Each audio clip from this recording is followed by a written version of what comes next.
You're listening to The Paul Higgins Show, where ambitious tech consultants come to unlock their potential. After 18 years as a global leader, I launched several businesses, culminating in a successful exit. I'm sharing what I learned, plus what's working now from mentoring tech consultants. You will hear leaders within our industry to help you build a business you love that allows you to do what you want.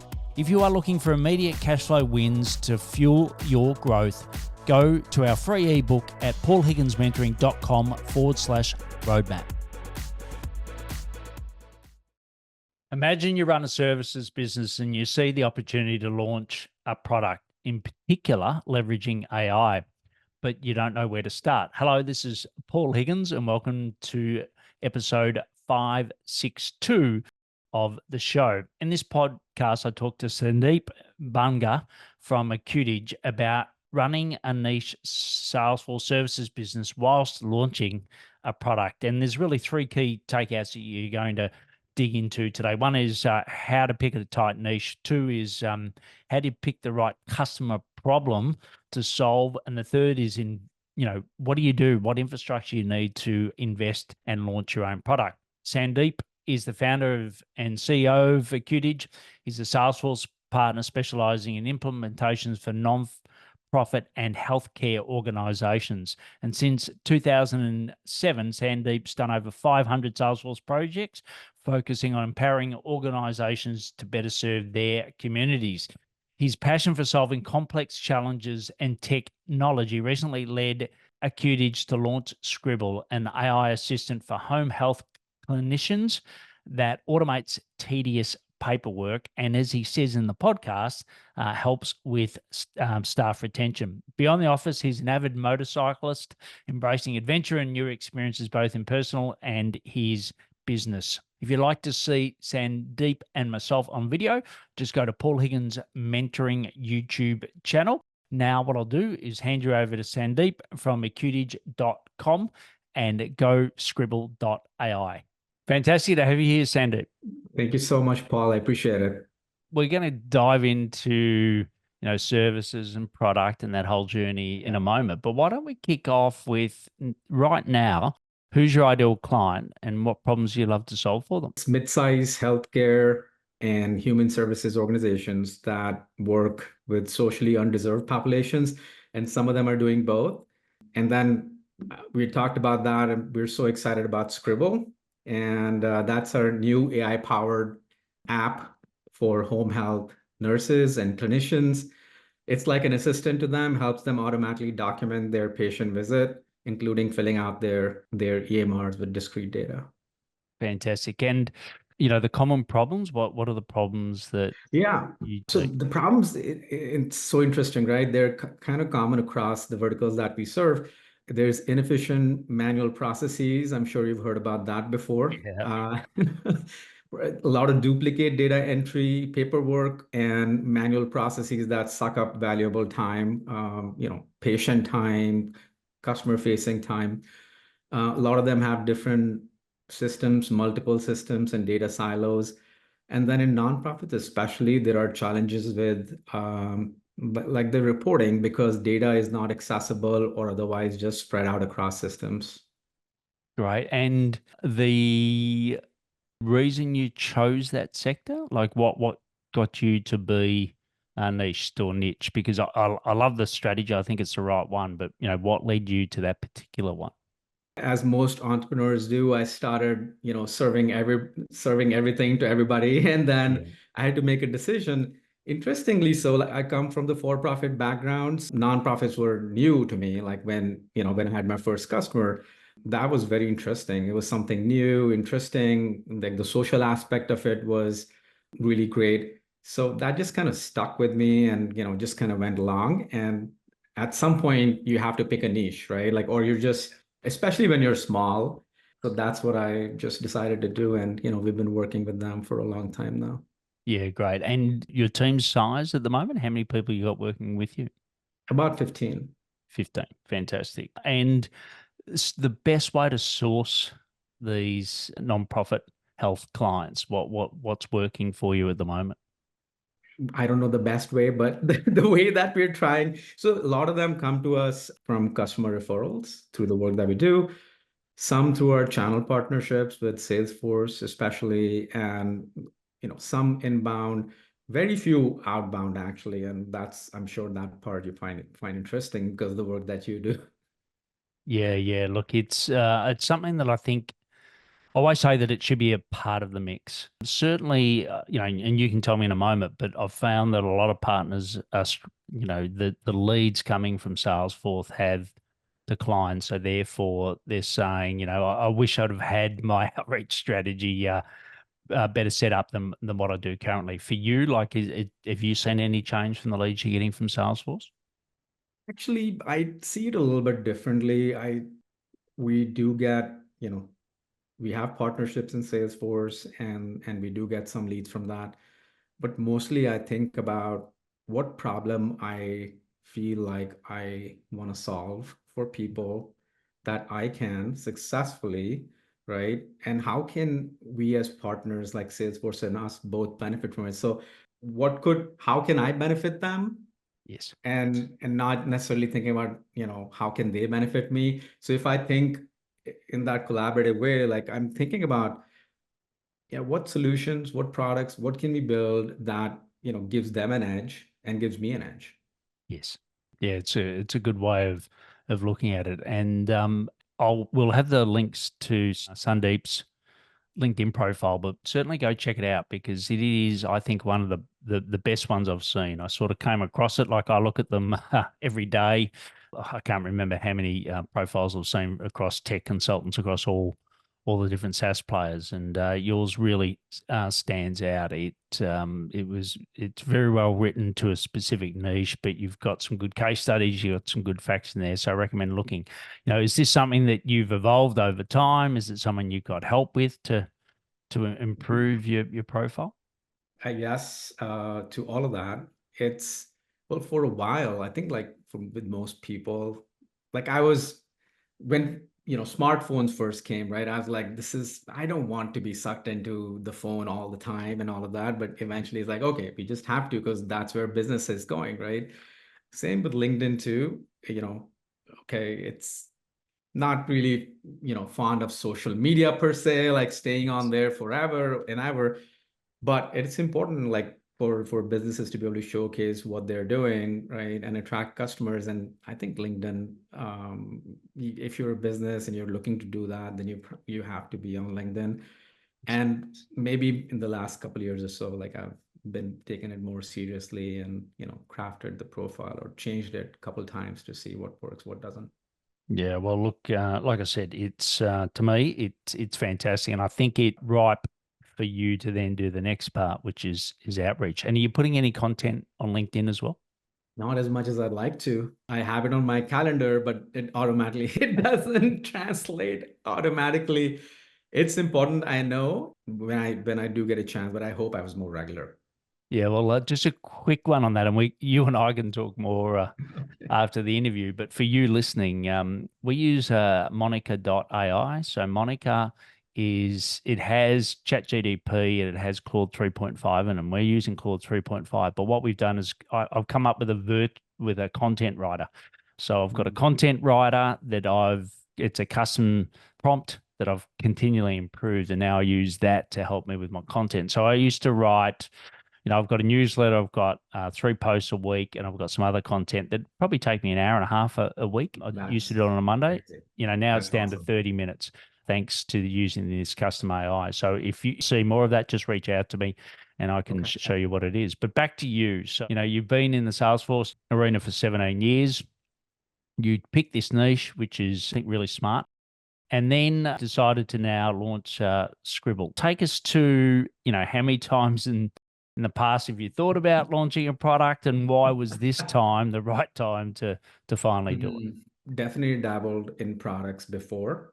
I'd say at least two or three more times. Yeah. I'd say what I've learned over the years, and maybe this time around, again, who knows if this is going to work, right? You just never know.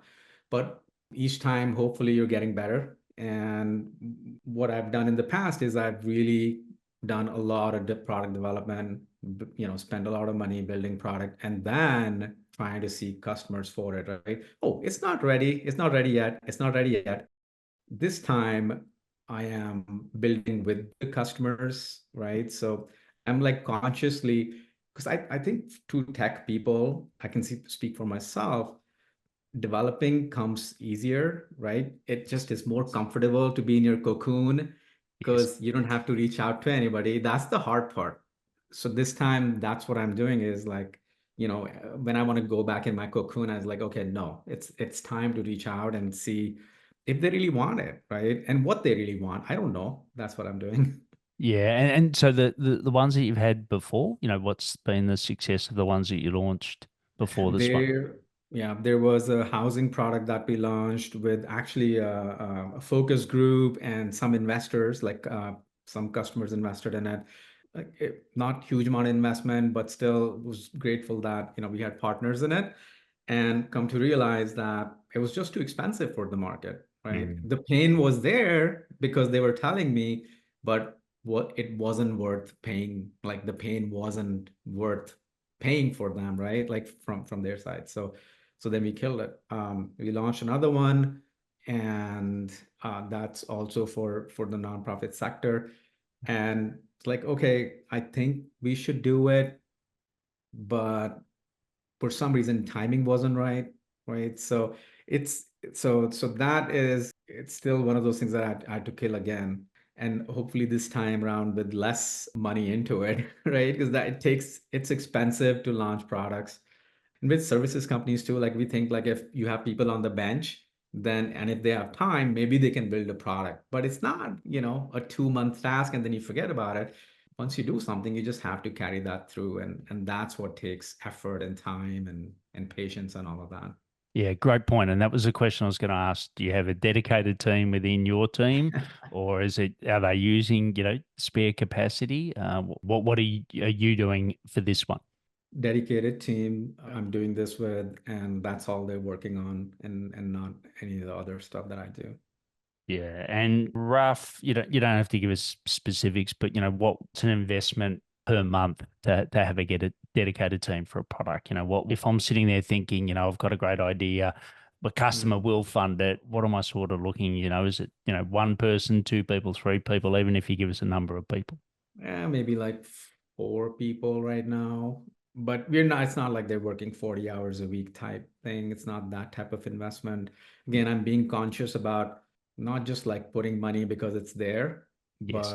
but doing it like with more intent, more with customers, like making sure we're building something that is useful, not just because I think it is, right? Yeah. And of the budget, how much is the customer supporting it versus how much are you, as in Yeah. the financial investment? Right now, nobody. Like for this product, for Scribble, we're looking for beta partners. We just are starting to launch. It's pretty much all self-funded. Gotcha. And are you doing that out of working capital, or are you gone and sought some money to support it?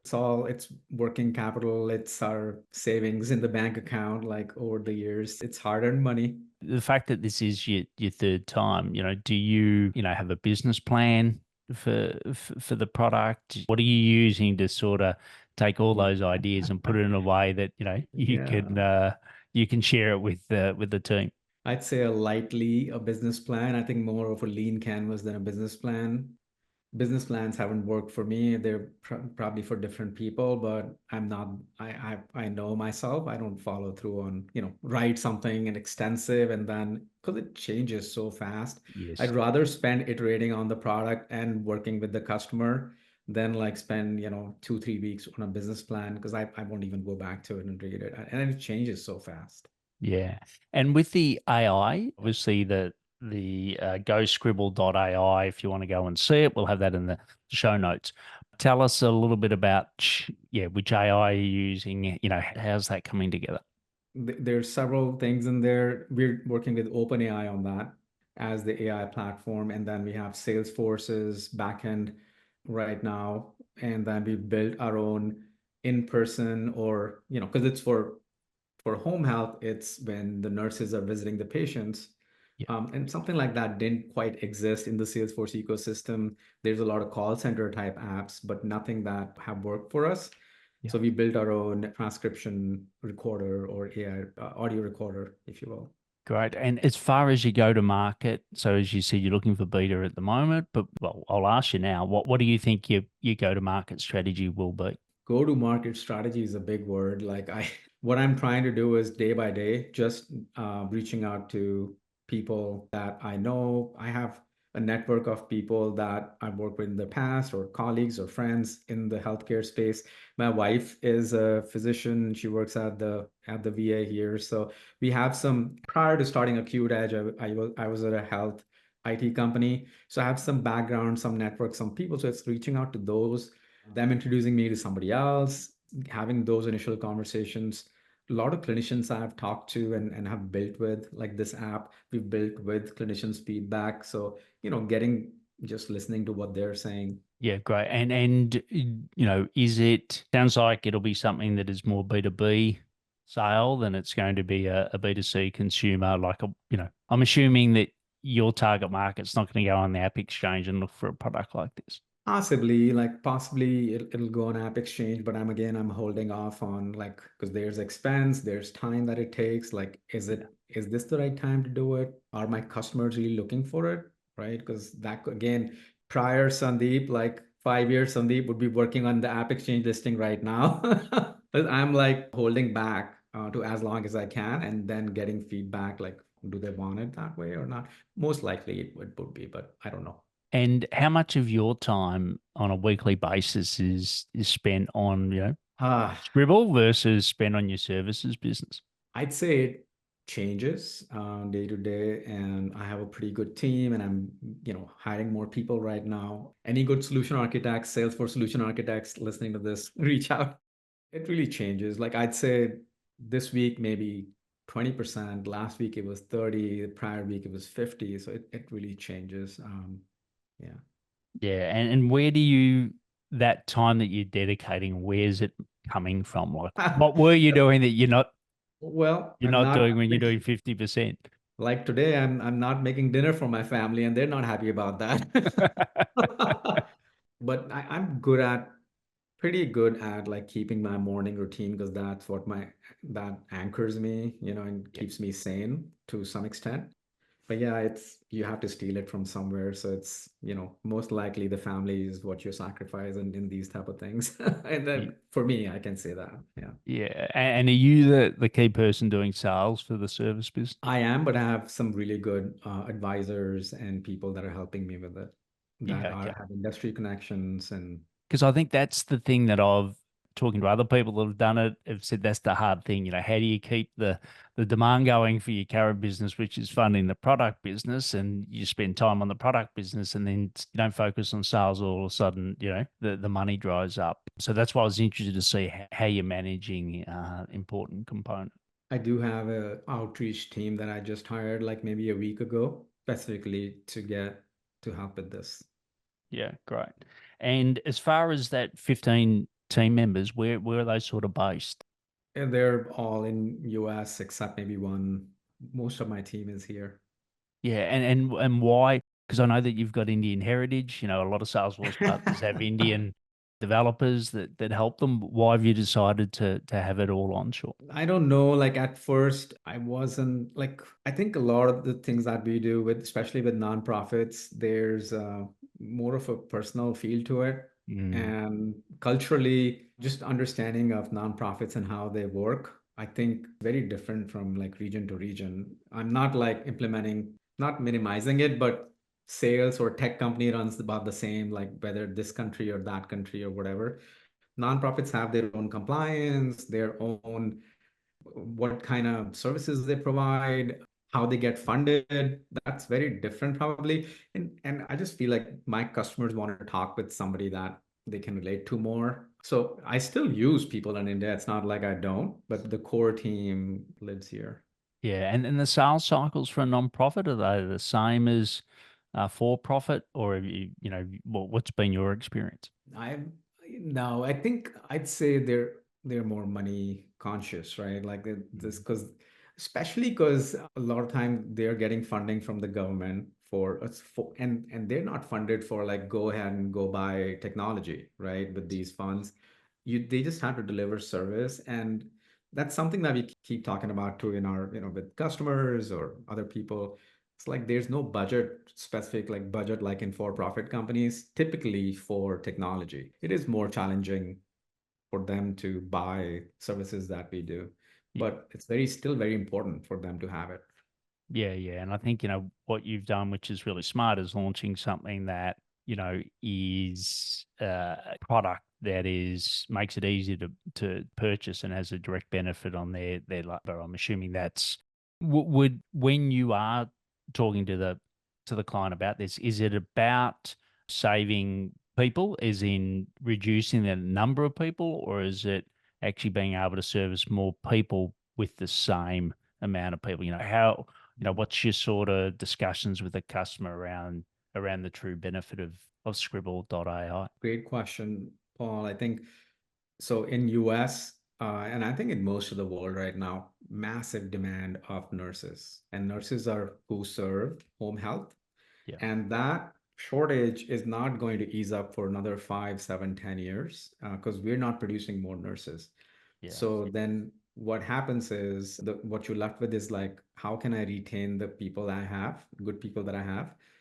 And the number one reason that we found out that nurses don't like home health or leave home health altogether as a space is because of this burden of documentation on them. And it's not like, I can do it today, I can do it 3 days, I can do it on the weekend. It has to be done on time.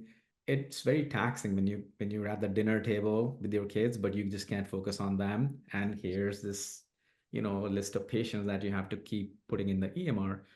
That's what we're hoping to do, is like kind of increase the capacity for the same workforce for these agencies, so then they can be more profitable, because margins are quite slim especially in this space. Yes. So increasing that capacity, and for nurses, hopefully to give them a little bit more reprieve, and uh, just give them a little bit more breathing room. Yeah, I think that's a really good point. And I know that a family member of ours is in the police force, and he said that, that's normally the number one reason that people leave the police force is because of the amount of paperwork that they have. And, Oh, some of the systems they got are so archaic. So I think that's a really good point, that retention of good people is something. And, with COVID, I suppose there was, it's the double-edged sword. You've got the demand, you've got less people coming out of university, and then you've also got a lot of people that have retired early because of COVID. So that's absolutely. why GoScribble.ai will fit a perfect niche. But what we'll do now is just pause a moment to thank our sponsors, and then we'll come back and do the rapid fire. Ever spotted your dream client on LinkedIn only to find yourself bogged down in tedious data transfer at the expense of building that critical relationship? Say goodbye to manual tasks and hello to efficiency with Surfy, S-U-R-F-E. Surfy transforms you from a virtual assistant into a sales pro by seamlessly capturing, syncing, and enriching contacts from LinkedIn into your preferred sales platform, be it Salesforce, HubSpot, Pipedrive, Copper, or even Google Sheets, all in one single click. Imagine reclaiming those precious hours spent on data entry and redirecting them towards nurturing valuable connections and closing deals, which we all love to do.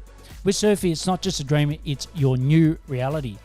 Ready to invest your sales time where it truly matters? Try Surfy today by visiting our resource page at paulhigginsmentoring.com/resources and clicking on Surfy.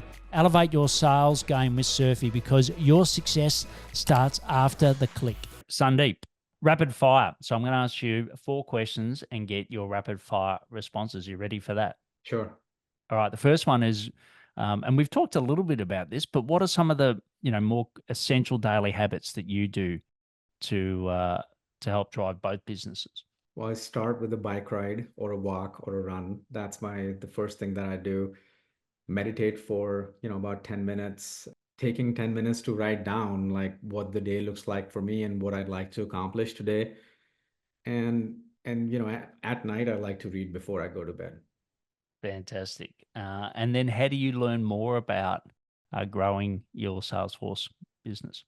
Well, podcasts is a really good source and resource for that. But reading books, podcasts, Not doing it as much as I used to. I used to walk and just listen to podcasts. Some of the ones, Y Combinator, Masters of Scale, like those are some fantastic ones. Paul Graham has some good essays on the Y Combinator side. And then, of course, I've done things and failed, and they've been a teacher, right? I either launched a product without market validation or just sitting around hoping for customers to show. Yeah. I'm sure you listening to Sandeep here are nodding in agreement. So the next one is, if we could grant you one wish, what would that be? I'd say create a flywheel of happy customers. So finding that, confluence of strategy and execution, sales and delivery, when everything just clicks, when product and services start clicking and you can't keep up with the demand, that'll be my. Been in this game for 17 years now. What do you know now that you wish you had have known earlier? Customers have problems, but not all problems need solving. Knowing what problems to focus on. I wish I knew that, before, and that would have saved me thousands of hours and hundreds of thousands of dollars. But again, I don't really have regrets. Somebody told me like early on, when this is just, think of this as tuition, right? You're going to college, this is tuition. So that's how I think of it. I have my own path and I'm walking it. Yeah, brilliant. So you can find out more about Sandeep at acutedge.com. We'll have that in, and also go check out GoScribble.ai, which the page is a new page that's up. And Sandeep, thanks for coming on and sort of talking about your experiences of, this is the third time, launching a product whilst you're keeping a really a good services business running. So thanks for coming on and sharing your thoughts and wisdom today. Thank you so much, Paul. I really appreciate it. I really enjoyed it. Thank you. That was a great interview with Sandeep. And as I said, those three key things that I took out, and I hope you took out as well, was the tight niche, the right customer problem. As he said, as we've all had experiences, build it and then try to find a customer. It doesn't work. And building something that the customer's not willing to pay for. And the last one is the investment in launching a product, how we went through that. Reach out to Sandeep on LinkedIn. Like I said, check out his profile. I think it is one of the better ones that I've seen. And also ask him some questions around how he's launching a product whilst running his services business. If you've got peers or friends that are thinking of launching a product, please share it with them. They will love you for that. Also watch, or Sandeep and I should say, on the Paul Higgins Mentoring channel on YouTube. See you next time on the Paul Higgins Show. Time for action. Let me know what you implemented from the show. I promise to respond. Plus, get the Tech Consultants Roadmap at paulhigginsmentoring.com/roadmap.